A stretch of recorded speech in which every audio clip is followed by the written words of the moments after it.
Welcome in Slumpbusters. It's time for episode 115 of the Slumpbuster podcast. I'm your host, Juju Talk Sports. On today's episode, Kyle and myself talk about the turmoil in Las Vegas following John Gruden's resignation. We get you up to speed on the MLB playoffs, and we give you our previews for NFL Week 5. But before we do that, folks, it's time to give a shout out to our partners. Caveman Coffee Co. Caveman is a fantastic single source, single origin goodness from a company with impeccable taste and ethics. The people behind it are beautiful souls, and the coffee is delicious fuel for the never-ending quest to do better, be better, love harder, and enjoy deeper. Guys, I tell you, their Nitro Cold Brew is the perfect blend of energy and refreshment in the morning. Great way to start the day. But why stop there? They have their Mammoth Blends, which I highly encourage you getting. They have their Hibiscus Teas, which are delicious. And guys, if you use our promo code SLUMP, you get 15% off your next purchase of any of these fantastic products. cavemancoffeeco.com, promo code SLUMP. Guys, don't be a chump. Use promo code SLUMP and get yourself a case today. All right, y'all. It's time for the episode. Juju Talk Sports, Kyle Ledbetter. Let's get it. Let's bust a slump and let's enjoy.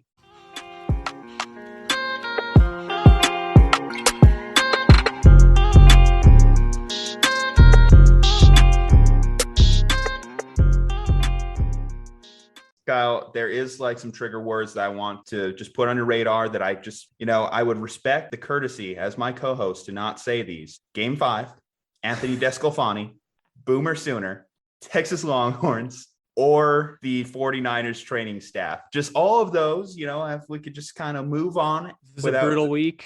It was actually, yeah, I tell you, this has probably been one of my worst sporting weekends I've had to witness. I mean, yeah, of course, the Giants are still in it, and we don't know that game result quite yet, but 21-point lead by the Longhorns, just gone. Like, I know Sark spent some time in Atlanta, but I didn't realize he picked up that kind of bad habit from them. It was, I won't use any of the trigger words, but I will say that's the only result other than like a 50-point blowout, which was never going to happen. It's the only result that could have gone bad for Texas. If you lose that game just normally, you get a pass. You're playing with Tom Herman's players. Some of them have left in the transfer portal. You guys were playing with house money. That's the only result that could go poorly for Texas is what happened on Saturday. As a sports fan, what do you think is worse? Losing a game that you should have won, like in the final seconds, or losing a game by a blowout? Which do you prefer? Oh, this is tough because I've experienced many, many more of the blowouts than ever before. I am a San Diego sports fan. We have occasional memories of heartbreak, but usually we just don't ever get the chance to get to the point of being successful. We're just always bad on the front end. I mean, you cheered for Phillip Rivers for years, and we mentioned the Kirk Cousins curse, which kind of actually came true again this weekend here.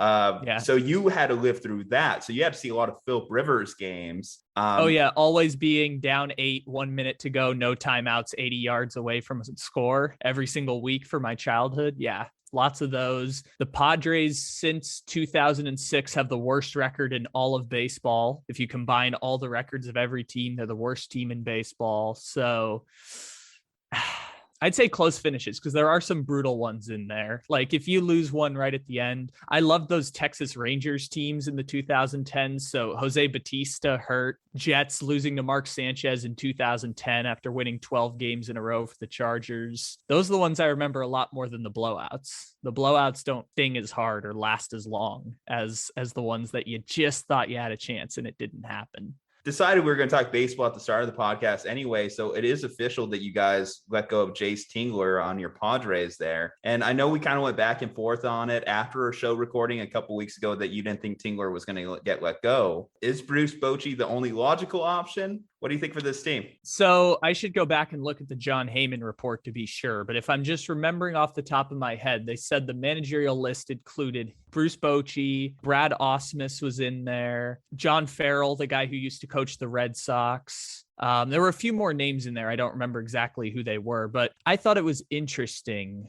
the way that the Padres were going about the managerial search, because this is the last chance for Preller. I was talking about in our conversation, like I thought it was going to end up that the Padres would move on from both of them instead. By the way, here's the report with the full list of names. So it's Bruce Bochy, Buck Showalter, Jeff Bannister, the former manager of the Rangers, John Gibbons, John Farrell, Ron Renicky, and Brad Osmus were included in the list, which none of those names jump off the page except for Bruce Bochy. Like the rest of them had good runs. They've had managerial experience in the past. I know Padres fans are talking a lot about Ron Washington because he has the Texas connection to AJ Preller, but they're just names at this point. I mean, Tingler was someone no one knew who he was, and he was one of these like shadow managers that's also from front office background. And I just don't know what it's going to take at this point. Like Bochy at least commands respect more so than the other guys because he's Bruce Bochy. He's going to be in the Hall of Fame, I suppose. But even Bochy was, I mean,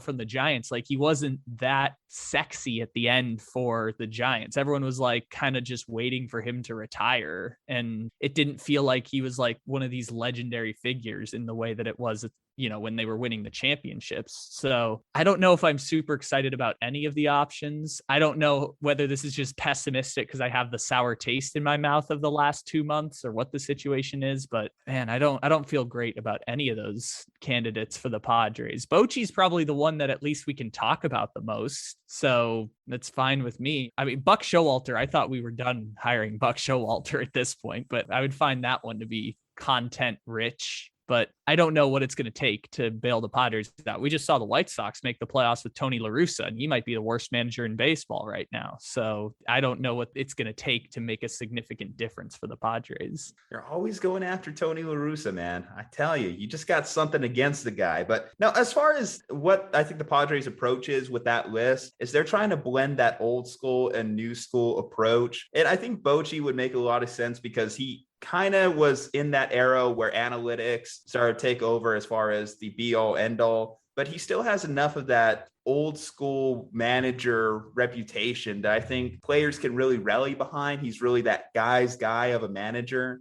You look at like some of those like early 2010 Giants teams and how he was able to really get those guys to gel and believe that they're a team. I think that that's important because especially when you look at the Padres towards the end, it just seemed like you had a bunch of guys. And I saw a report there that specific guys just didn't want to be there. I think, who was it? Eric Hosmer, they say just wasn't even talking to any of his teammates towards the end. And we expect Eric Hosmer not to be a part of next year's team as is. But if you have a fractured locker room like that, you just need that kind of stabilizing force. And I think that that's where Bruce Bochy comes into play more than anything. If he could get those guys to really start buying into himself. And believe me, that would really hurt. That would really suck for me next baseball season to have to root against Bruce Bochy in pivotal games. I think where it really went wrong for Bruce towards the end there, obviously I harken back to 2016, his bullpen manipulation in the ninth inning, game 4 against the Cubbies in the NLDS. Got kind of shaky there. You have a great game, 8-inning game by your starting pitcher, Matt Moore. And then you start taking out Derek Law. And I think they rotated 4 or 5 relief pitchers in a game they gave up a 3-run lead. That's where, you mentioned he did start to lose a little luster towards the end. But when he was clicking in those 2010, 2012, 2014 playoffs, he was pulling all the right strings, whether it's sending out Madison Bumgarner out there to pitch 5 innings or pulling in Jeremy Affeldt or Javier Lopez, Ramon Ramirez, all these guys, he was just able to put them in the right spot. I don't know if the 3 batter minimum will change things. I don't know if the DH will change things moving forward, but I think that that's the right move for you guys. I think you guys need someone that can at least make your guys buy in. I think your guys have to buy in a little bit more and they'll be good because you have the talent. Clearly, you have the National League MVP on your roster. You have Manny Machado, who had 25 homers and was batting about like 290, Cronenworth, yada, yada, yada. You guys have a lot of great players. You just need that guy at the top. I know baseball manager has been a diminished position over the years, but you look at some of the managers that are around right now still in the playoffs. And I think it shows that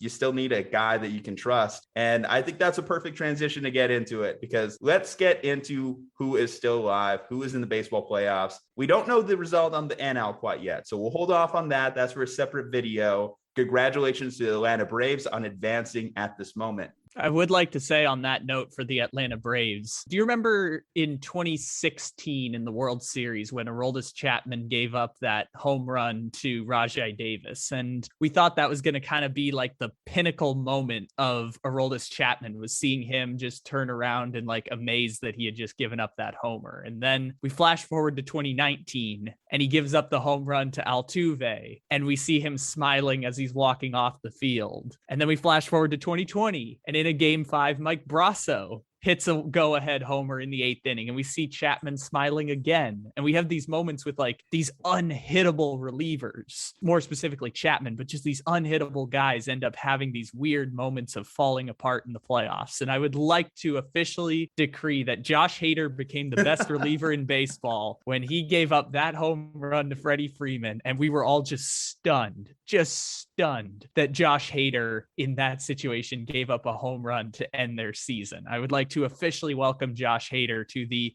best reliever in baseball club, because everyone was baffled when Freddie Freeman hit that home run off the unhittable closer. You're not really officially a closer until you close your team's season on a negative note, I guess. Yeah, Freddie Freeman, left-handed power hitter, managed to take off one of the best left-handed fireball throwers in the game. I was telling you some ridiculous Josh Hader stats just last week, that he had like a 0.97 batting average against, that he had 15.9 strikeouts per 9 innings. And that didn't matter to Freddie Freeman when he put one in the bleachers. You know, I think the key, and this goes into like our pick'em picks, I should just not trust my first instinct, because I told you I was leaning Brewers, ended up going Braves. I was leaning Chiefs, ended up going Bills. I got to remember that when we start getting into these pick'em picks here, because that seemed to be the winning strategy last week. Yeah, so I got the Braves on that one. We were both wrong on the Rays, though. I should note that, because the Red Sox just outslugged them a series. I don't think the Red Sox had a signature pitching win, but you look at the bats, they just came out to play and they tore apart. It didn't matter their starters, it didn't matter their relievers. They were all over Rays pitching. And it's only right that they close it out again in Fenway. It's honestly great. I know we talk about, we like to see some new blood in here, but I kind of like seeing Fenway during the playoffs. I'm not going to lie.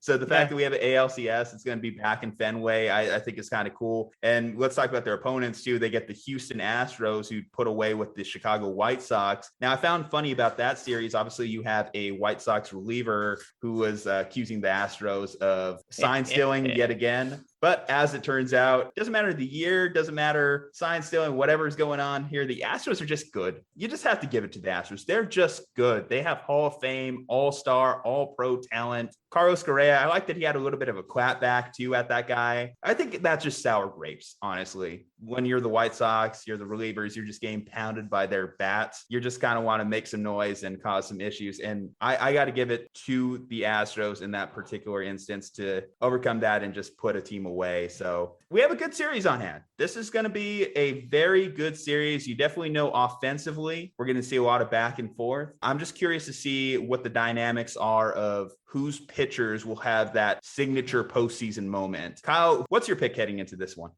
So I had said coming into the playoffs that I felt that the Houston Astros were the best team in the American League by a significant amount. And I did not think that they would be playing the Red Sox. I thought it would be either Tampa or New York going into the playoff series, because Boston kind of faded a little bit towards the back end of the season. And then I figured out Boston might actually have the deepest lineup in all of baseball at this point. I mentioned the stat going into the Rays Red Sox series. Those teams had 0 players hitting below league average OPS this year. And the Boston Red Sox were awesome against the Rays. Like you said, they didn't have a signature pitching performance. And in 2 of those games, they had to have like 3, 4, 5 run comebacks to win game 2 and game 4 against Tampa. It was a super interesting series because Boston's this lovable team again. It hasn't happened very much in 20 years. It was after the Boston Marathon season, then Boston becomes the team everyone's rooting for. And other than that, they're just the team that dominates everyone, or they don't make the playoffs. That's kind of just Boston's MO. Rafael Devers hit a home run in game 4 where I thought, I was looking at my phone and I looked up and I thought something had broken in my room, because I had never heard a baseball sound the way it did when Rafael Devers went 440 to dead center field with that home run. He's unbelievably good. He's having a playoffs to remember. JD Martinez kind of healthy. He's there. I do want to just give the Astros love. I think the Astros are going to win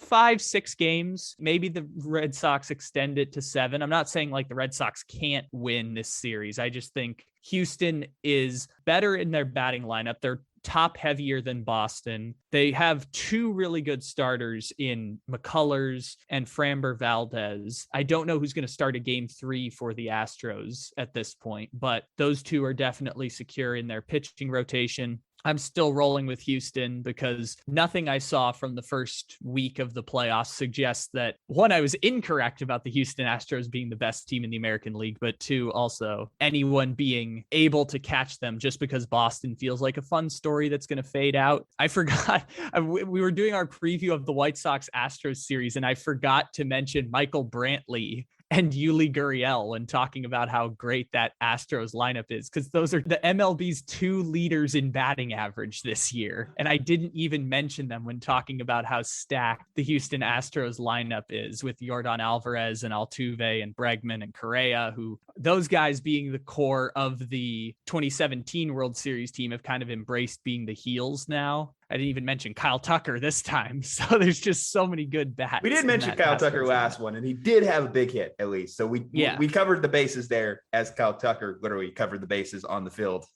Yeah, I forgot about mentioning him in this time around. So it's 8 batters deep plus Martin Maldonado. That team is just so good. The Dodgers and Giants are giving me pause for me to say I think the Astros might win the World Series this year. I don't ever make World Series picks because the World Series is always so random, but I said the Astros were the best team coming in. I feel good about that. I'll take the Astros to win the series, but it's not like I'm saying, like I said before, there's no chance the White Sox can beat the Astros. There's a chance Boston can beat Houston. I just think Houston is better on paper by about a game or 2 than the Boston Red Sox. So I'll say Astros in 6, but give or take a game. Could be 5, could be 7. I'll just split the difference and say 6-game series. I do have one fun stat, though, that the Astros in the post-World War II era are now the 3rd team to make it to 5 consecutive league championship games, joining the 90s Braves and the 90s New York Yankees into the 2000s. It was 1996 to 2001, I think, with the Yankees. But great run the Astros have been on here of the last half decade. I think the Astros are the most successful example of tanking in all of sports. When you look at how they bottomed out, and they had that ESPN Sports Illustrated cover that's introducing your 2017 World Series champions, that ended up being a true proclamation. The article that came out in 2015, for people who don't know, to introduce that team in 2015, they said they'd win the 2017 World Series. And lo and behold, it happened.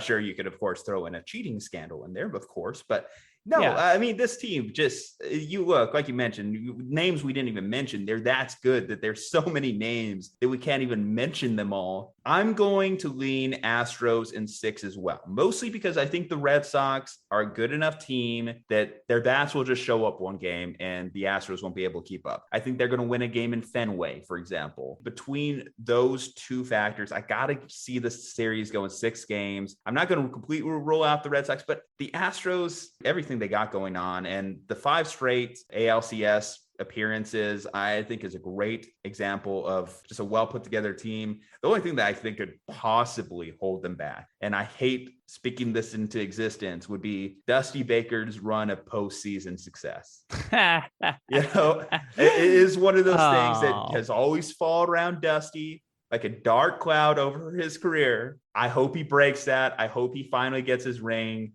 If my Giants don't get there, I should say. I hope he finally gets his ring if the Giants don't get there. That's a big caveat there that I have to throw in. My dream for this postseason, all barring on game 5 here, hopefully this podcast is out beforehand, Astros, Giants, World Series, just to really stick it to Dodgers fans there. Just to really stick it to Dodgers fans. But just absolute pettiness. Who do you root for if you're a Dodgers fan there? But could you imagine if the Astros played the Dodgers in the World Series? How chaotic that would end up being if we got I think that baseball series. wants that. I think if you're Rob Manfred, you almost want that one because that's going to be one of the most watched World Series in recent years. I mean, we need villains. Sometimes you just need a villain in sports, and the Astros are playing into that. We've talked about this whole series. We didn't even mention they might have the 3 best relievers in baseball left in the playoffs right now. When you talk about Yimi Garcia, who got roughed up a bit by the White Sox, but still really good reliever, Kendall Graveman, and Ryan Presley for the that Astros. Dodgers pen, though. I mean,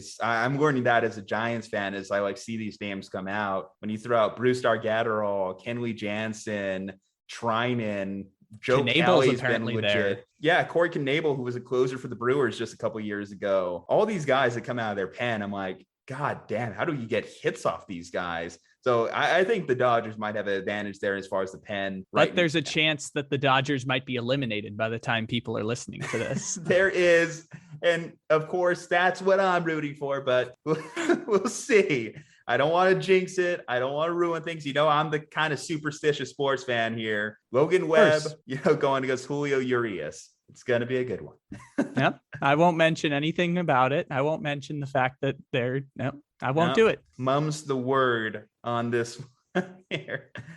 Okay. Well, Astros in 6. That is our preview. That is what we are locking into the Hall of Records here on the Slumpbuster podcast. Let's get into some NFL talk as we progress. Let's start off early morning. Let's get into the early morning game, the early morning game, because we have another London game. We're going across the pond once again in our predictions to decide who is truly the worst Florida team.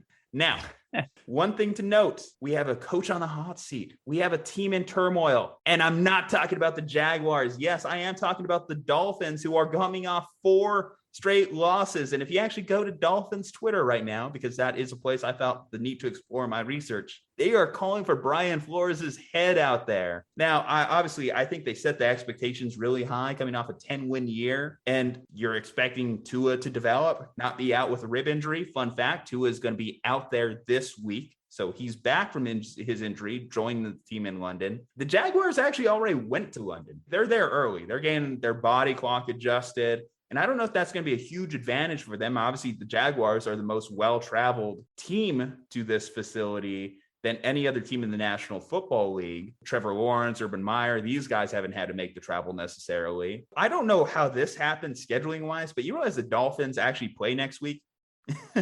Usually teams that play in London get a bye, but no, the Dolphins get to come back next week and face the Falcons coming off of a London bye. So that can't be good for them. But as far as just this game in general, I think Tua coming back, it might be more of a detriment to this team. And I mean this because the offensive line, they had to reshuffle it literally last week. They moved Austin Jackson to guard. They shifted around their tackles. And now you have to almost shift around your tackles again.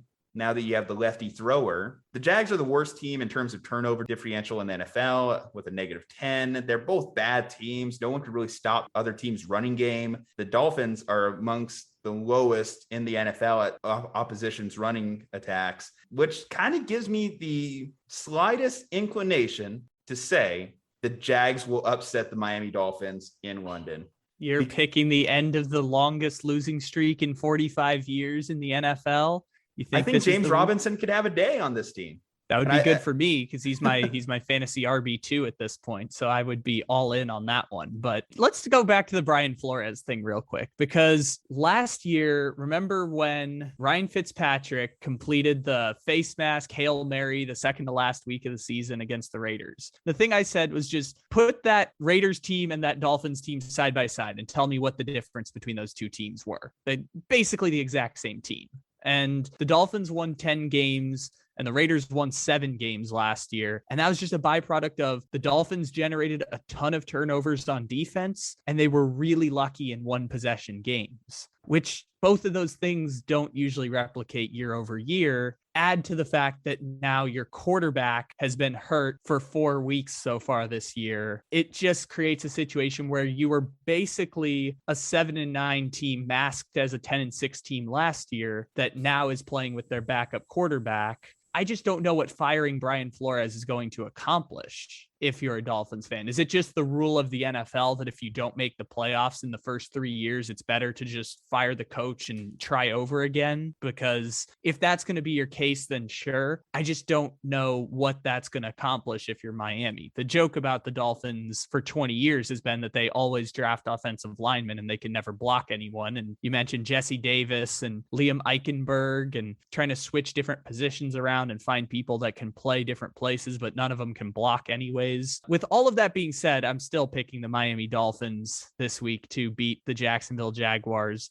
for the simple reason of the Dolphins just have more talent across the board than the Jacksonville Jaguars. Does that mean that they're going to win? No, it's football. Weird stuff happens all the time. The Bears whooped up on the Raiders last week in weird fashion because that's just how football works. Like sometimes the teams with the most talent don't always win, but I feel safer picking the Miami Dolphins to win this week. They haven't generated a ton of turnovers this year, but I do like their linebacking group with what I believe is now McKinney, and he traded for Shaq Lawson and Jalen Phillips off the edge, the secondary. Jerome Baker's out there. Jerome Baker's a great one in there. I like that group going up against the Jaguars, even if Jacksonville is going to try and run the ball a lot, which is not great news for them. But I think that they can hold the Jaguars to under 20 points. They'll win the game. Because I think regardless of how healthy Tua is, regardless of whether or not Devontae Parker is going to play or not, I think they can get to 20 points against the subpar Jaguars defense. And so I think that's going to come down to just how many points is their defense going to allow. And maybe this is the week that Trevor Lawrence breaks out, or maybe they get the dumb 250 thing that Urban Meyer is trying to accomplish every single week until he is inevitably fired sometime down the road. But who knows? Maybe the Jaguars do end up winning this week. Maybe James Robinson has 3 touchdowns. But in the meantime, I'm going to roll with the Miami Dolphins here in London. I think what the general sentiment about coming after Brian Flores was by Dolphins fans is you're a defensive head coach, but the defense isn't good. And we have this young quarterback who hasn't gotten better. Are you the best coach to develop this quarterback? And they just fired the offensive coordinator last year, brought a new offensive coordinator this year. So are you going to get another offensive coordinator while having the same head coach? So I think that's kind of the general consensus by people having a little bit of a disdain behind Brian Flores as they try and move forward, knowing that they drafted Tua instead of Justin Herbert. So this is the other fun thing you just brought up. We technically don't know who the offensive coordinator for the Dolphins is at this point, because they have 2 offensive coordinators and we have no idea who's calling the plays for the Miami Dolphins. I don't know if Brian Flores knows who's calling the plays on offense for the Miami Dolphins. It's one of those 2 guys. We don't know who the actual play caller is, but I can conclude that no matter who's calling the plays and calling screen passes at the 1-yard line for Jalen Waddle in what is one of the dumbest play calls that you've seen on offense, it is still better than Chan Gailey being your offensive coordinator, because Chan Gailey should never have been hired in the first place as an offensive coordinator in 2020 in the NFL. I kind of think too, a little bit of it also is resentment for the fact that they could have went to the playoffs last year, potentially if they kept Ryan Fitzpatrick in, but they felt the need to make the change at quarterback. So a lot of people also hold that against him, which that I think is more of an ownership thing more than anything. But yeah, I'm going with the upset pick. My upset picks didn't really go well last week. So hopefully the Jags got me. Come on, guys. You really want to go for 20 straight losses? Pick up your shit. Let's get it together, Urban. Get a game plan going. I believe in you this week. This would actually be 21 this week. They're at 20 right now. This would be 21 consecutive losses if they lose this week. Exactly what Kyle said. You want to go for 21 straight losses? I'm talking right into the camera. You know, I'm talking right to you, Urban Meyer, as you turn on this at, I don't know, 3 a.m. London time, whatever time it is over there. Just know I believe in you this week. I got you. I think it's pretty apropos that we go from talking Urban Meyer's Jags to talking about the now formerly John Gruden Raiders, because yes, we're talking Raiders, we're talking Broncos, but the story is not necessarily the one on the field. As of Monday, John Gruden has officially resigned as the Las Vegas Raiders head coach. Now, what was the story? How this all came to be? There's an obvious investigation that went into the Washington football team regarding sexual misconduct allegations a few years ago. Bruce Allen, who is one of their higher ups there, I believe was the team president at the time, was a good friend of John Gruden. Now, as good friends tend to do, they shot a lot of emails back and forth. They had a lot of conversations. And some of those conversations were very derogatory towards several groups. And those emails leaked. Now, the first one that leaked was the one regarding DeMaurice Smith, where John Gruden felt the need to mention DeMaurice Smith's lip size. Fast forward, John Gruden apologizes for the incident, and then several more emails leak. One of which had some not great things to say about Roger Goodell. Another had some terrible things to say about NFL female officiating. Michael Sam, that may be a name blast from the past, but that name came back into public relevance. John Gruden eventually, I think just to avoid the PR hit, decided I'm going to call it a day. I'm done here, because he didn't officially get fired, which I think is a good detail to mention because it makes you wonder. I think obviously that's him sacrificing the rest of his contract, which is about $60 million on a remaining 6 more years at $10 million a pop for the Raiders. So might be a safety net for Mark Davis there. What did you think of this whole situation when it first came out, Kyle? From a PR standpoint, because this is an important distinction that I wanted to bring up on the podcast, is separating this from the lazy tropes of stereotyping racist, of homophobic, misogynistic comments, where even racist, homophobes and misogynists agree what John Gruden said was racist, homophobic, and misogynistic. We don't really need to argue that side of it. So separating that from the PR aspect of this situation, where if it's just the DeMaurice Smith email, John Gruden is going to survive this because he can stand up in front of the locker room and explain that one away, and people will give him the benefit of the doubt. At the very least, we all wanted to believe in the goodness of John Gruden. I think his players included, as well as us just looking from the outside, that this was not something with racist intent. This was just something that had to do with, I think Gruden's explanation was that he calls everyone who lies rubber lip. So we wanted to believe that in the goodness of John Gruden. And I think from a PR standpoint, they could have accepted that and walked away. When you have 7 years of emails knocking out 5, 6, 7 different minority groups, that's when this is who you are or who you were in the not that distant past. And so that one, there was no way John Gruden was going to be able to get through that. I think there's going to be a lawsuit no matter what, even with the resignation. I think probably Gruden's agent was probably working with the ownership and the Raiders front office to figure out what sort of compensation package it would be in exchange for Gruden resigning. We already know that the Raiders are facing potential bankruptcy because they have a lot of financial issues dating back to their time in Oakland, and then the funding of the Las Vegas stadium and the move and all that stuff is putting the Raiders in financial strains. So that's already a problem there. So I think there was no way Gruden was ever going to be able to walk back into that locker room.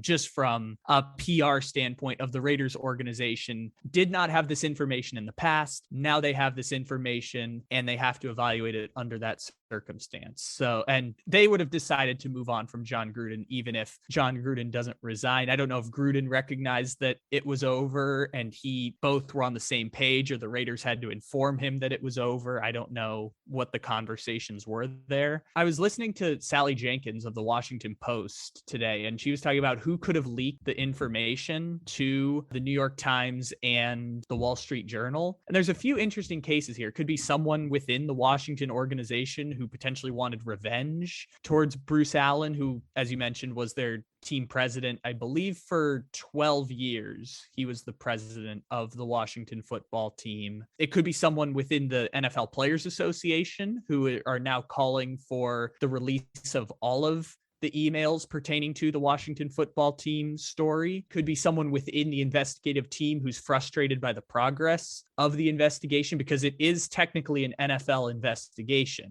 So take all of it with a grain of salt. The NFL ultimately protects their own interests, and Roger Goodell works for Dan Snyder.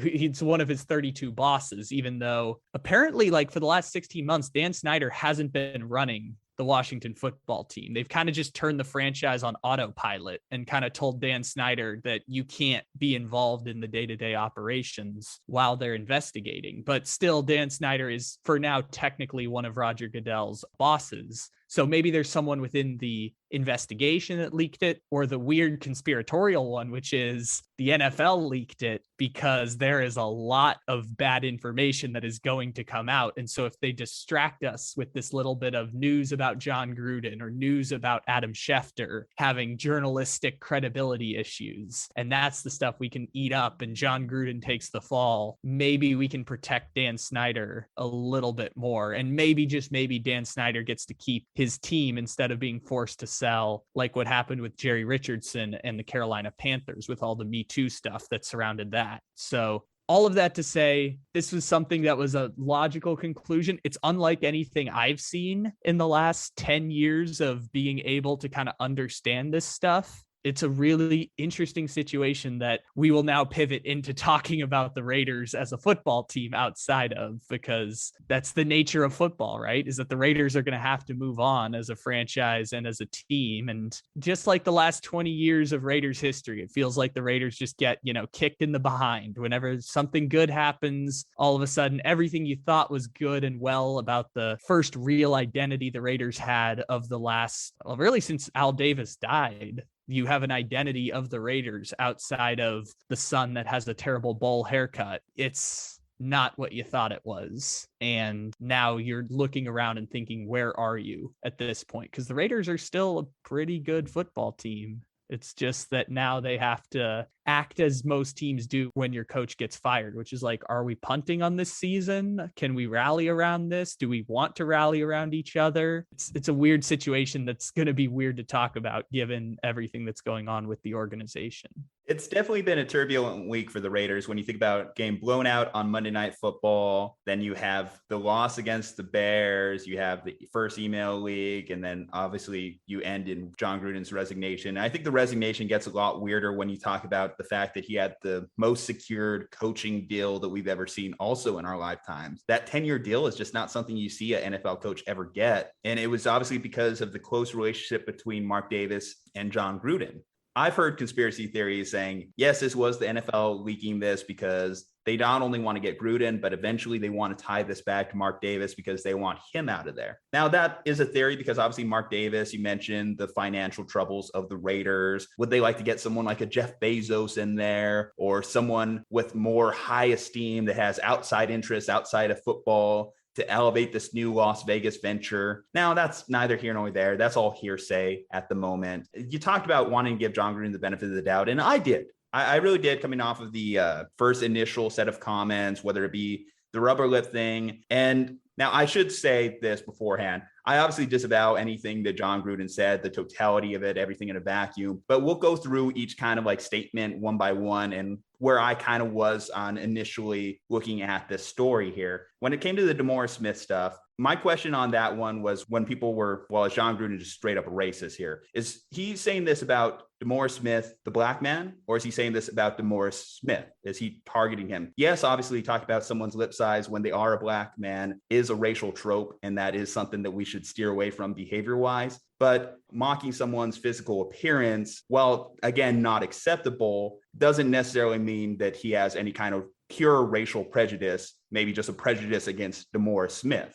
Okay, the Roger Goodell one. So calling Roger Goodell a pussy. Now, as far as that word, it's just one of those 7 dirty words you don't say on television. I'm sure Roger Goodell has seen tweets, has seen emails, has seen calls, has seen fans, coaches, players all say that and worse stuff about Roger Goodell. I'm sure Tom Brady called Roger Goodell a pussy several times after the Deflategate scandal. But when we start getting into the other thing he was calling Roger Goodell, and that's one I won't say on this podcast.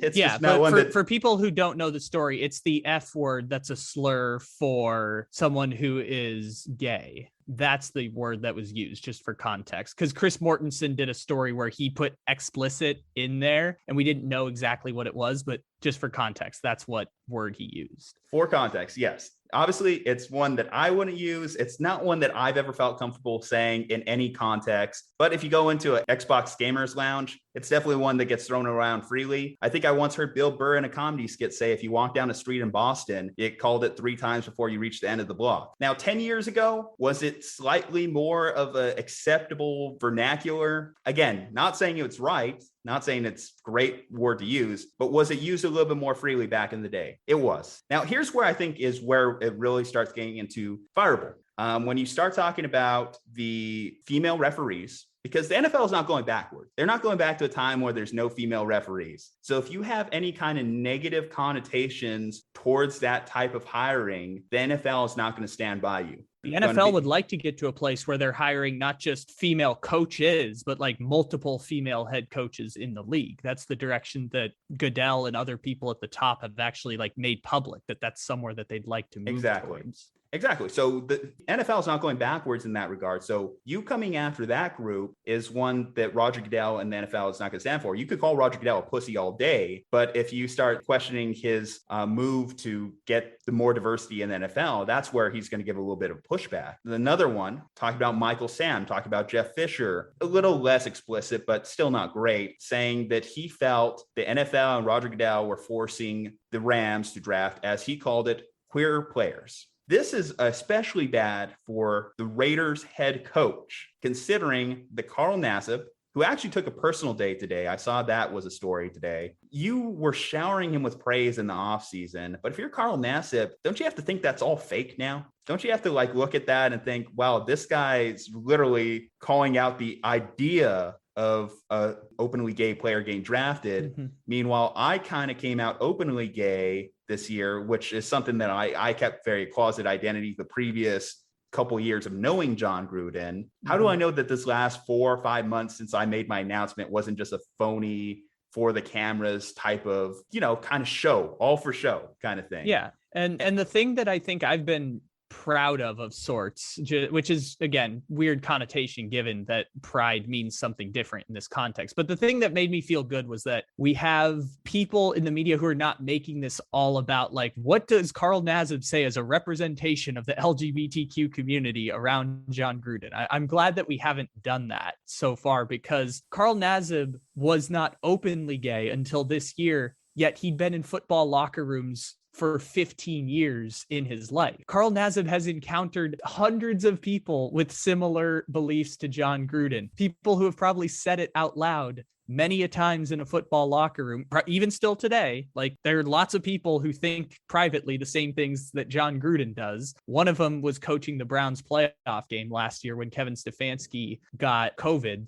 Like, there are people in the league that have this idea. So I'm glad that we haven't gone to that point and like treating Carl Nassib as like he is the representation for the LGBT community in this conversation, because that's not fair to Carl Nassib. It's lazy on our part for trying to get to like just a quote that we can throw out there as a representation for what do LGBTQ plus people think about the John Gruden situation. So to that point, maybe Carl Nassib did need a personal day, and that's all good. That's Carl Nassib's way of processing it. I'm glad we're just not pressing him on it and adding more pressure than needs to be around this situation. All those combined factors are why, yes, John Gruden couldn't be the Las Vegas Raiders head coach anymore. But as far as how we can view John Gruden moving forward, now, is he a racist, sexist, homophobe? That is kind of like one of the things that people want to talk about with him moving forward. We had this conversation like in 2016, right? When the famous Trump grab him by the pussy tape came out, which is locker room talk. Obviously, John Gruden, in the context of these conversations, thought he was just talking to his good buddy, Bruce Allen. And I guess this is where it comes down to like guys and the way we talk. Yes, do guys, like when we think we're just talking with buddies, is it toxic? Is that go back into that phrase like toxic masculinity? It can be. It can obviously be. There's always this showing off, this boisterous nature that guys have to be bigger than their buddy. My roommate put it a great way. How many times have you told one of your friends, I fucked your mom? Have you ever fucked one of your friends' moms? Vice versa. Has any of your friends fucked your mom? I hope not. That should not be a thing. But, guys always try to talk bigger than life or try and like talk shit. And when they think they're in a private conversation, and now, it kind of makes you wonder, like anything you put in writing, you have to wonder if that's ever going to bite you in the ass one day. This is a private email chain. Yes, it came out, and we found out the context of it, and it ended up in a result that, well, obviously not great for John Gruden, his family, everything of that nature, his future in television. Obviously, you can't even go back to ESPN after this to host Monday Night Football. That's just not an option anymore. But we found out a little bit of a nature of a person in a higher power, kind of like how they thought behind the scenes. Okay. But it does kind of like worry me. I know this is an argument to the slippery soap type things. Like, have you ever been shitty in a Facebook group chat? I'm sure I have. Me personally, probably not in the same way, but I've seen people all the time who interact in that way. But I just don't see that as much anymore. And that maybe it's a generational thing, or maybe it's the fact that I live in a very much more progressive state and go to a school where most people are quite progressive. That's maybe just a generational difference around that. But like, I've been in locker rooms before. I've heard people say racial slurs and racial taunts before. Like, I think this is going to go away more than we would want it to, maybe with John Gruden specifically. Like, I think this is going to vanish, and we're not going to learn the lessons around this of like, these are things that still very much exist. These are old tropes and stereotypes that, yes, as older people who grew up around language of toxic masculinity, which is a lot of comedy that's punching down at people who've been oppressed across generations. And yes, that's starting to fade out slowly but steadily as we live in a social media world, and we live in a world where you can be held accountable for these types of things. And we ourselves think about how we've acted in the past when we see people like John Gruden take the fall, and generally just the world gets more progressive as young people won't stand for this stuff anymore. It does. But one thing that kind of came to my mind, start of COVID, when we saw all those public freak out videos and everyone was in a surge to get people fired, is these people don't just go away, do they? Like, we get them fired, we get them canceled. They still exist within our society. Like, how do we move forward? What is the proper way to reintegrate these people? Because, do we just say like, John Gruden, walk away, you're a racist, you're a homophobe, transphobic, whatever you are, go in that corner and we never hear from you again? Is that a proper way to progress as a society? I think that these are larger scale issues. So like, one of the ways to do it is in criminal conduct situations, reforming our court system to create better accountability. Potentially, like John Gruden, ultimately his punishment is that he's no longer allowed to work in the NFL. And in the grand scheme of things, that's not a terrible punishment. Like, he still gets to have a lot of money. He still gets to have a lot of privilege, and he still gets to go do something else with his connections and his resources. Just, there needs to be some level of accountability. I think this is what has changed in a quote unquote cancel culture era, is that we can hold people somewhat accountable. Now, there are going to be growing pains around this. Some people are going to be punished too harshly, and some people are going to be punished too leniently. There's going to be growing pains as we figure all this stuff out. But I think the thing I've adapted on this is just holding people to some level of accountability. And this happens on a much grander scale when we talk about the fact that Bill Cosby has his freedom right now, or the fact that Harvey Weinstein was looking like he might be freed after everything that happened with him. Like, these are larger scale issues that extend outside of sports, and sports has versions of that as well that are, when we talk about things that are more intense than saying a racial slur, such as committing a hate crime or committing murder. These are things that we just want some level of accountability. And when there isn't a level of accountability in systems that we've set up to give us accountability, all of a sudden we turn to like, well, maybe we can prevent you from making money or doing this job that you love. I mean, connected to Deshaun Watson and Trevor Bauer within sports, they're still making all their money. They're not going to prison at all. Their punishment is just they're not allowed to do this thing. They're not allowed to work is the only punishment we can hand down at this point, is just for your conduct. The only thing we as a society can do is put pressure on you and shame you enough to make it so that you're not able to work for some extended period of time. In terms of what is an appropriate level of time for John Gruden or an appropriate level of punishment for Deshaun Watson, I'm not the person to answer that question in this situation. I am a white straight man. I'm not the person who should be doling out the punishments on You mean this you're one. not the moral arbiter of the world, Kyle? No, I thought I was should not mistaken. God, when I brought you on the Slumpbuster team, I thought that was the guy that I was bringing on. No, hey, listen, yeah, that is a question that's much bigger and grander than us two on this podcast that maybe people are listening to, maybe people aren't. But I think it is a question that we do have to answer eventually as a society, because it does seem like we get mad at these people for the day. And John Gruden, yes, you mentioned he has money, he has resources. It's not going to truly impact him in the same way that it would impact someone who had one bad day, a Karen moment put on YouTube. They're just gone from society. That is one of the things that I question as we move forward. That's one of the things that I want to know the answers to as we progress. And did John Gruden have to be the one that took the fall in this one, be the fall guy for this situation? Yeah. It just makes you think, like, if you've ever said something shitty, if you ever said something reckless, then maybe it just kind of like time to reflect, because this is kind of, I'm not a huge faith-based guy, but I should say this is like one thing. There's that old story about not casting the first stone unless you're clean. I think that we have to answer those questions. Are we truly clean, to be casting dispersions on the guy, like outside of the fact that he's already gone outside the NFL? That's my one thing.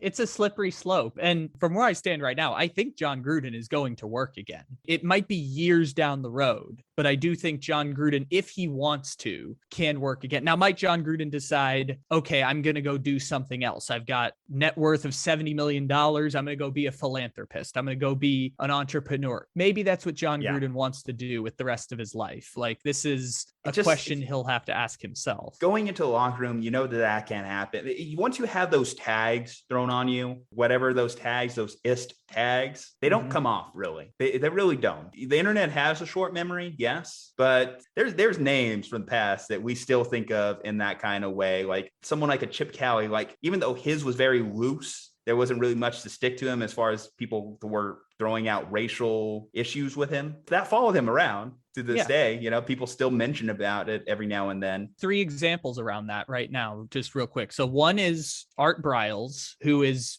not allowed to coach anymore. We've decided that Art Briles still has not served his punishment of sorts, is that because of everything that happened at Baylor and a university that turned a blind eye to sexual assault across many years, Art Briles still is not allowed to be someone who is working with young people and in a position of power. Hugh Freeze, which is a less serious accusation. This is more of like a violating NCAA rules type of situation. It took him a couple of years, but he was eventually allowed back in. And the third one is Rick Pitino. Rick Pitino had a couple weird things in his past and NCAA violations and stuff. And then Strippergate happened and they basically told him, sorry, Rick, you got to go. He wanted to keep coaching basketball. That's where he draws his identity. And maybe that's where Rick Pitino stands at this point. And now he's going on the long rehabilitation tour to Greece and now coaching at Iona in upstate New York. Like, people will compromise morals even to beat Idaho State in football. I think even if it's like a Division II school, someone will come through and give John Gruden a job, because people who have done worse have also gotten these jobs. Now, was John Gruden's more public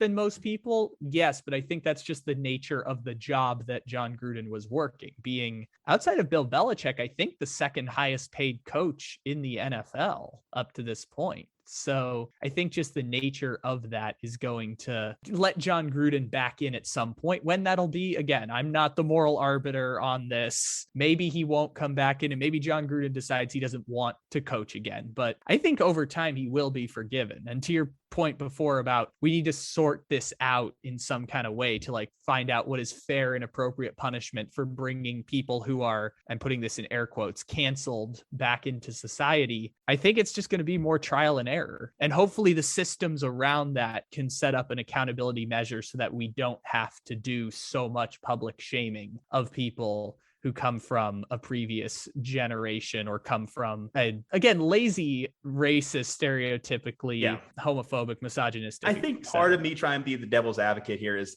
I think it is too easy to be in the pile on culture. Yes, we run a meme page too. I should say that. So we pile on occasionally, and it would be easy for myself. It would be a lot easier for myself to be on the pile on crowd here, But, so one of the things I talked about on Take It Easy on Tuesday was the other story that was going on in the meme world simultaneously, which is jokes about Jackson Mahomes and Brittany Mahomes on the internet. And I look at that and I'm like, these are just lazy stereotypes that you're doing right now. You're basically just telling someone with a famous husband and she is not famous, shut up, you are a woman, and you're a gold digger. I've seen all that stuff then for Jackson Mahomes' TikToks, people are being antagonistic towards LGBTQ plus people, even though Jackson Mahomes is not gay. He's just doing TikTok dances and has a somewhat high-pitched voice. And so people are being antagonistic because, this is, again, this is the stereotype. I'm just saying people basically are being lazy and saying, LOL, that's gay. I don't like that. Stop doing that. And it's just lazy stereotypes that, unfortunately, larger meme pages with more clout than even you and I are making the same jokes. And it makes me disappointed to see it, because I was doing some of the stuff with Juju Smith-Schuster last year and playing into it because it was easy content. I feel disappointed that I made those jokes. I realize now that those jokes are kind of playing into bad stereotypes, and I don't partake in those anymore. The Gruden joke I made is making fun of Dan Snyder, because that's punching up instead of punching down. It's better to make jokes that way than it is to play into the piling on of John Gruden or Carl Nassib or making jokes about women kind of thing. What people would call edgy memes, which is, again, we're doing football content here. You don't need to be edgy in terms of making fun of women, LGBTQ plus people, or non-white people. It's funny you mentioned kind of the LOL, that's gay. I think that's, again, kind of goes into how language has continued to evolve. The fact that saying LOL, that's gay, 10 years ago, or when I was growing up, certainly was not really that much of a thing. It was for you to say, that's dumb, that's stupid, that's whatever. But now, obviously, we kind of know that it has a different meaning, and, it does kind of offend people. So now I've curbed that behavior. And if you're someone randomly posting on Twitter, you have to think about stuff like that. You have to know that, if you're maybe going for a job hire, we're talking about this for a guy that's making $100 million a year. But for you have to be monitoring of kind of stuff you say openly and publicly. You have to adapt as well with the times. And I think that's one of the things that we could probably take away from this situation is kind of learning behavior.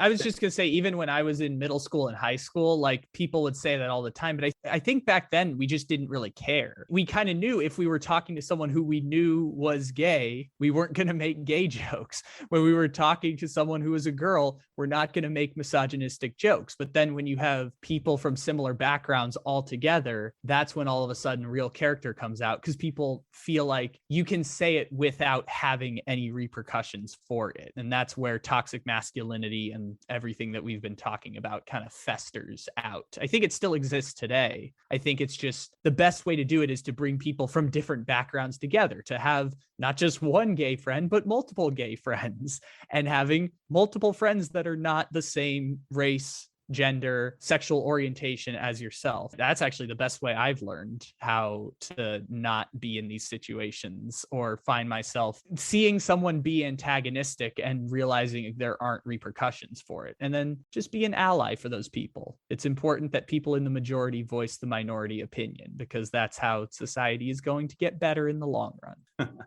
All right. So I think we've talked in and out of that situation as much as we possibly can. Now, I guess we actually got to talk about the game. So I have the Broncos this week, and you have the Broncos. Don't say. And the reason I'm rolling with the Broncos this week is, yes, they've lost a lot of people to injuries so far this year, but boy, that offense might start rolling. Teddy Bridgewater's semi-healthy. By the way, fun fact: Teddy Bridgewater has a higher yards per completion this year than Justin Herbert. When we think of Teddy Bridgewater as the ultimate ultimate game manager so far. So I like the Broncos to score enough points against the Raiders. I believe they're slight favorites against Las Vegas coming into this game. I don't know if you have the line 3.5 for it or not. And we're picking straight up. So I will take the Denver Broncos to win this week against the Raiders. Okay, I will also be taking the Broncos because just simply put, let's face it, you have a special teams coach who is now the Raiders head coach. They've gone through a lot this week. It's going to be hard to kind of bounce back. On the Broncos side of things, though, I bet they wish Vic Fangio and Pat Shurmur had some offensive emails that could be leaked out into the public, because I know Broncos fans are really upset about kind of like how the play calling has been this year. The Broncos have been the worst team on third down conversions, worst in the red zone. You mentioned Teddy Bridgewater's yards per attempt. However, their ability to score when it matters. Yeah, you can put up yards all day, but you got to score. Now, the Raiders, I mean, yeah, they have talent, but Derek Carr's also struggled inside Mile High, which I think is another factor to consider in this one. It's just a lot of stuff going on this week for the Raiders. It's hard for me to like see them responding in a way. And yeah, that would be 3 straight losses for them. That would be, it feels like a nail in the coffin to their season from this point forward, because John Gruden was one of the league's better offensive play callers, according to PFF. Mm-hmm. So you look at that, you lose your offensive coordinator, basically. I don't know how much responsibility Greg Olson really had. It's always hard to figure out what the Raiders hierarchy really is, whether that's Gruden versus Mayock in player evaluation, whether it's Gruden versus Olson in terms of play calling. But I'm actually surprised that they decided not to elevate the defensive coordinator. I don't know why the name's escaping me right now. Probably just is it Gus Bradley? Is that who you're thinking? Yes. I'm surprised they didn't elevate Gus Bradley as someone who's been in the league for years on years on years. Would it be Gus Bradley's 9-27 record as head coach of the Jaguars, possibly? I guess that could be it. But right now, I think the special teams coach has a record of 0-0. So I guess in theory, it's better than Gus Bradley's record. But at least someone who's been in that head coaching role. I don't know. Either way, the game is secondary in this one. We all know it. We're both on the Broncos. Is there any other analysis? Is there anything else we could throw in here, Kyle, before I move on? I do think the Raiders have the better roster than the Broncos. I'm not do. Going to pretend like it's not. Like I do think the Raiders have a very good roster going into this game. Last week, I nailed the Kyle Pitts prediction, but maybe this is the week that Henry Ruggs has 150 yards and 3 touchdowns for the Raiders. Who knows? Could be his final breakout week for Las Vegas with an offense that's no longer run by John Gruden. This one will be one that we could really dive into here. Cardinals, Browns. The Browns at home. The last time these two faced was a really good game, I remember. Kyler Murray versus Baker Mayfield, 2 former Oklahoma Sooners quarterbacks, 2 former Heisman winners. A lot of storylines heading into this game. 2 former number 1 overall picks in back-to-back years. Great storylines across the board here. The Cardinals still undefeated at this time. The Browns lost a crazy thriller, heartbreaker against the Chargers. I mean, I thought the Browns should have came down with that Hail Mary at the end, honestly. I know Drew was a little bit salty on this one. A little bit of insight here from our own Ohio-based expert, Drew Hagenbaugh. Apparently, the Browns were dealing with a lot of injuries during that game on their defense. Myles Garrett was a little bit banged up. Denzel Ward was a little bit banged up. So that might be some stuff to monitor as we head into this one. And certainly defensive injuries are not stuff you want to hear exactly whenever you face the Cardinals. Now, as a Niners fan watching the Niners-Cardinals games from the past weekend, one thing I noticed was Kyler Murray had some sort of bicep injury almost, because they were massaging him. They were trying to like coax him. He did look like obviously discomforted on the sideline. And that's not nothing, because whenever you look at what happened to Kyler Murray last year, where he was honestly one of the league's worst quarterbacks, a bottom half quarterback following the shoulder injury, that injury played a lot into his season. Is this going to be another moment in which he has an injury that starts to derail his potential MVP campaign? I'm going the Browns. I think that this is an opportunity for them to bounce back. Their defense, if they are in fact healthy, I think can do a great job of containing Kyler Murray in similar ways to how the 49ers were able to contain Kyler Murray. And their offense and running game is going to be good enough to really kind of show the holes within that Cardinals defense. Yes, the Cardinals defense has been good this year, and they have been really good about game takeaways. But as long as they're safe and conservative with the ball, I think Kevin Stefanski could develop a good game plan for the Browns to win this weekend at home. Adding to the list of injuries that you mentioned before, Jadeveon Clowney has already been ruled out for Sunday's game against the Arizona Cardinals for the Browns. You mentioned the last time the Browns played the Cardinals, I believe that was 2019, because I remember Kenyon Drake had 4 touchdowns in that game. This was right after he got traded from the Dolphins to the Cardinals. And I'm still convinced to this day that the Cardinals gave Kenyon Drake $11 million just for that one game. Just because he scored 4 touchdowns against the Browns, they gave him $11 million last year. And he didn't fit into the offense. He was just kind of a quagmire in 2020, but they gave him all that money from one game against the Browns and Freddie Kitchens defense. So going into this game, I really like the Cardinals. Not just because they're undefeated and not just because I host the Red Rain podcast with Walter Mitchell over on SB Nation, which you can check out with the Take It Easy podcast link. I am taking the Arizona Cardinals this week. Even with Kyler Murray's bicep injury, I do think they'll be able to move the ball against the Cleveland Browns. The running game is concerning for Arizona because Cleveland is very good at stopping the run, and Chase Edmonds has been battling injuries for Arizona. So I think a lot of their success is going to be in the passing game. We think of Kyler Murray as this like running quarterback as well. And Kyler Murray has pretty much deferred from running the football for the most part this year. I believe right now he's like 13th in rushing yards in the NFL. So I think this is going to be a pass heavy game. I think they might go for 400 yards passing in this game. Arizona, this is going to be one of those games where I think Arizona is going to score a lot, but Kyler Murray's offensive line, I believe, if I remember correctly, is ranked 3rd according to Pro Football Focus right now, which is weird because like we've never thought of the Cardinals having a great offensive line. Walter over on Red Rain says this is the best offensive line he has seen in 25 years of watching Cardinals football. And Rodney Hudson was a huge acquisition for them. They're hoping to get Justin Pugh back. Justin Murray battled injuries, but I think he played against the 49ers, so that should be okay for Arizona. And even if the offensive line breaks down, or even if you have 3rd round pick Josh Jones blocking Myles Garrett, Kyler Murray can buy time in the pocket. Kyler Murray can run around the backfield and buy enough time and roll to his left and hit Rondale Moore on perfect 50-yard strikes within like a 7-inch window, because Kyler Murray is really good at football. And bicep injury permitting,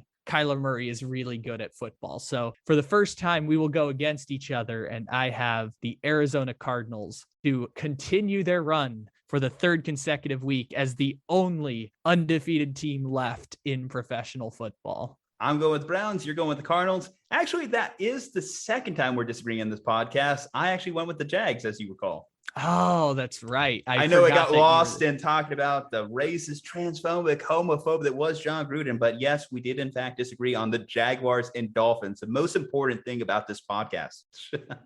Of course, I forgot about that way back in the beginning. I just assumed that no one would be so dumb as to pick the team that's lost 20 consecutive football games. Wow. Okay. Are you out here calling me dumb here? I mean, out here calling me dumb, Morris? Like, what the hell, Kyle? Come on. What can I say? You know me. I'm just such a hateful person, you know? Well, you know what? I was so close on that Cincinnati game. You got to give me that one. I thought you had it. No, I thought you won that one. I thought I was going to, because I've already been branded a Bengals hater now. So I guess I just have to play into that a little. I think Evan McPherson, celebrating. That's what really like brought that one. That was a great one. That was a fantastic finish. Just the missed field goal after missed field goal after missed field goal. And then for the Packers to walk away with the win was great. By the way, what are the standings now in the pick'em pool? Well, right now you would jump ahead a game on me because we've split every single week except week 1 where I finished 9-7, you finished 8-8. So you elevate the 3 wins there you got from this past week. And then of course I picked up 1 on the Bills. So you are ahead of me by 1 game. All right, then I will take it then.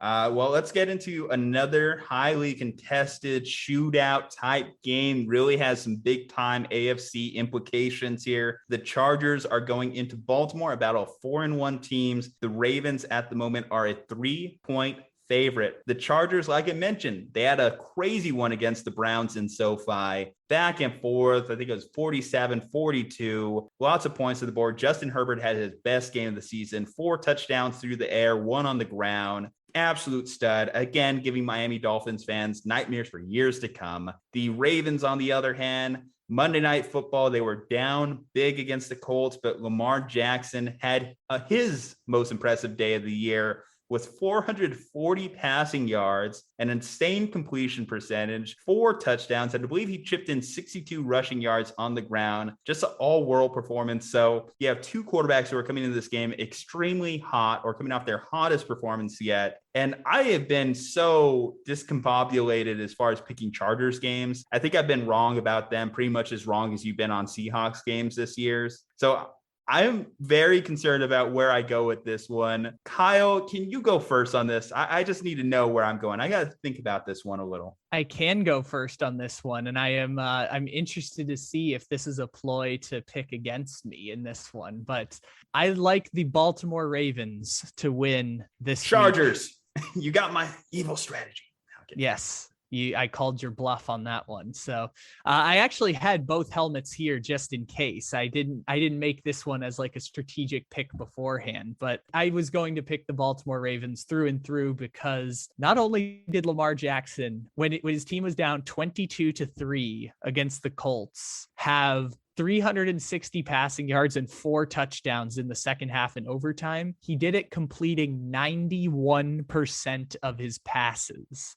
91%. It's unbelievable how great Lamar Jackson played in that game. You mentioned this is going to be a huge offensive firepower type of game, but both teams have very good defenses. I will give the credit where credit is due. The Chargers have drafted surprisingly very well in the draft. And I say surprisingly just because of the torment I've had around the Chargers for 20 years, but the Chargers have done very well for themselves in the second and third days of the draft as of recently. Nasir Adderley, great pickup for them. Asante Samuel Jr. looks fantastic on the defensive side of the ball. They used a bunch of picks to move up and get Kenneth Murray in 2020. He looks to be a very good inside linebacker for the Chargers. They have built out a solid defense around obviously a top 5 offense led by a franchise quarterback for the next 15 years that we talked about the Dolphins earlier with Tua. Every single game haunts Dolphins fans more and more, even though they knew they were going to take Tua all the way through and through. Just watching Justin Herbert is such a gift. It's unbelievable. The Chargers scored 26 points in the fourth quarter against the Cleveland Browns. That's unbelievable. Those 2 teams produced the 2 best games of the weekend. I'm so glad that they're playing each other. It's the rare game where both teams are set up for a letdown, but they're playing each other in the same week. Does that mean that the letdowns will cancel each other out, or are we going to have one of these like 17-10 slugfests like we had between the 49ers and the Cardinals last weekend? I don't know, but I'm excited to figure it out. So I will take the Baltimore Ravens because as great as the Chargers defense is, it's going to be very hard to contain Lamar Jackson because he can beat you in so many different ways. And I feel like I will throw out a score prediction. I don't do this very often, but I will say Baltimore 31, Los Angeles 24. That is my pick. I think I am going to stick with the Chargers. I was kind of like, maybe I should renege and go back to the Baltimore Ravens, but no, I think I will stick with the Chargers. Now, normally the thing I've said about them the last couple of weeks, and it did hold true against the Cleveland Browns because Kareem Hunt and Nick Chubb both had great days. Their run defense hasn't been able to stop anyone this year, hasn't been able to stop a nosebleed. So going against a team with a great running scheme like the Baltimore Ravens, you think would cause some issues for them. But then I remember that the Ravens aren't exactly throwing out premier running backs at this point. They're throwing out Devontae Freeman, Latavius Murray. The 2015 Tyson Pro Bowl Williams team is out there. I love it. Yes. I think their best running attack is Lamar Jackson. Now, with that said, the personnel grouping, even though I know the coaching staff has changed a lot in Baltimore, I think the personnel for the Chargers has always been one that's lined up very well against Lamar in the past. And I think when you have guys like Joey Bosa, who could give problems off the edge, put a lot of pressure on Lamar, I think the Chargers defense in this instance will have one of their best days. And I think this could actually be a low scoring game. I think I'm going to match you. I'm going to say a score prediction here.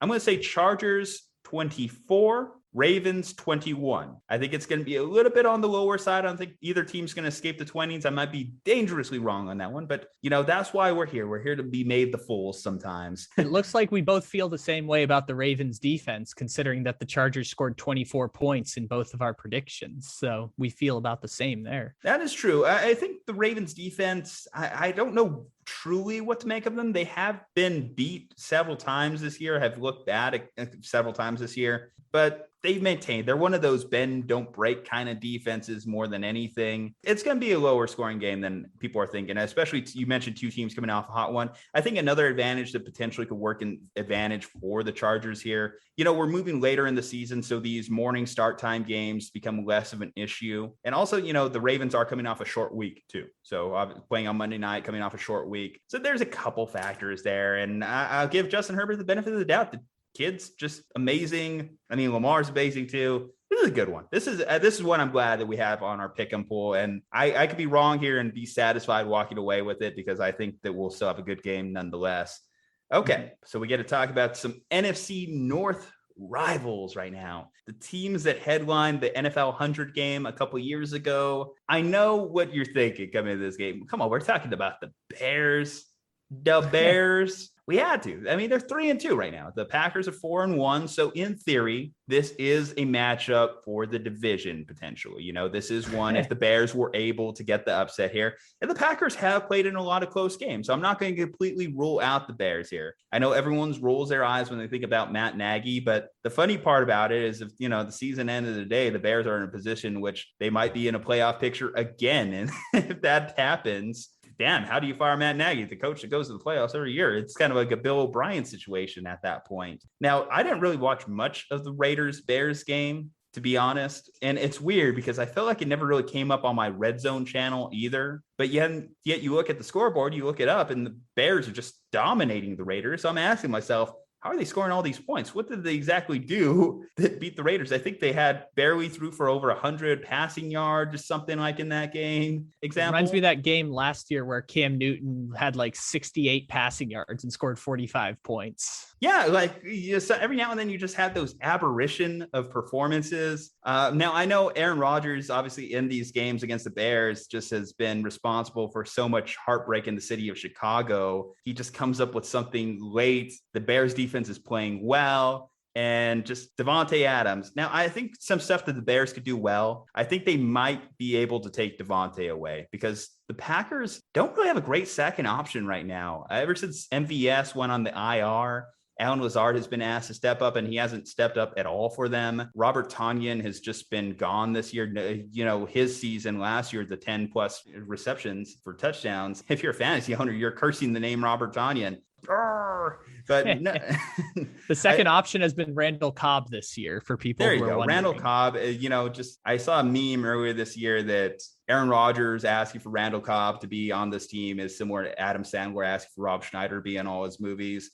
And that is pretty appropriate comp there for me because Randall Cobb, his career is so, decent slot receiver, didn't really have great success in Dallas, Houston. Comes back. Got paid a lot of money, got paid a lot of money. Comes back to the Packers, and he'll have a good couple games here and there. But I don't think you look at him like a true great second option right now. I think the best second option in the passing game might be like Aaron Jones, realistically, for the Packers. And for that matter, obviously, I'm picking the Packers to win this game. I think they just have a more dynamic offense that they can just make one or two big plays throughout the game that's going to give them the edge there. But the Bears are a team that we should know because, again, they're right in the thick of things. Despite as much as we've kind of rolled our eyes at them, rolled our eyes at Justin Fields, Matt Nagy, how this team is put together, they're right there at 3-2. And hell, I don't know what to do with them in my power rankings. I had them at 21, but I had a 3-2 team at 21. Kind of feels a little weird, right?